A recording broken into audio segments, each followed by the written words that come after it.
I just felt like I went through a time machine from the present day streets of Brooklyn to ancient Egypt.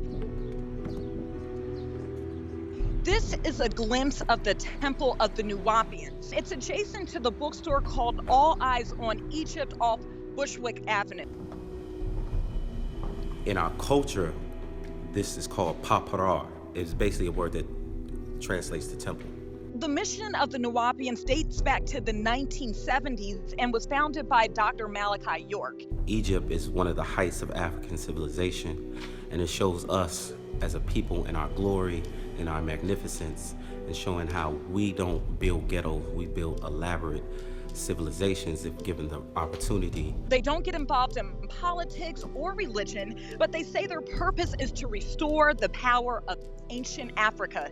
And that's why they are adamant that they do not call themselves African Americans. Everything we basically do, we adopt from other people. So, for instance, we call ourselves African Americans. So the question is, what do we do that's African?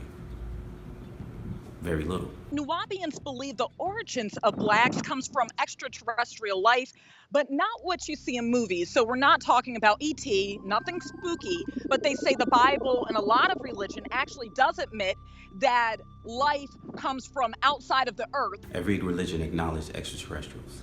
If a religion says that their deity created the planet, that means that deity came outside of the planet.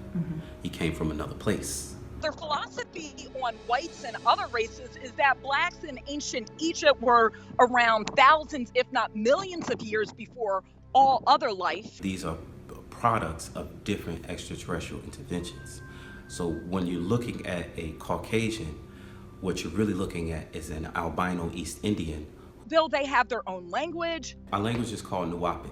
Language in itself ties into tones.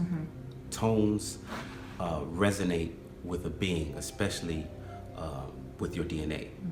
Now, the bookstore has numerous books, all written by the founder, Dr. York, explaining their beliefs. In other religions, they show that women are secondary, where they actually say women are way smarter than guys and were actually born before men. And that's why guys don't have nipples that produce milk and females do. They've really thought this all the way through, huh? Yeah. They've had thousands of years. Bill, I had to ask them, though, what is their ultimate mission in today's world where, especially myself and a lot of blacks, don't know exactly where we came from in Africa, and their goal is to restore culture, as they put it. The reality is the Constitution is a racist document, which never included you and I. We had to create our own societies. We had to create our own, because really the only way we are truly liberated is if we govern ourselves. So wait, what's the goal again? I'm confused. Their goal is to restore ancient Africa, Bill, to restore ancient Africa and to give black people back a land that is theirs. I'm fascinated by this because it appears to me to be a bizarre combination of empowerment but separatism for African Americans.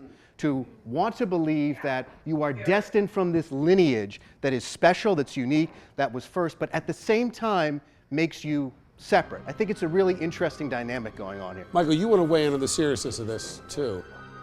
I think it's aliens.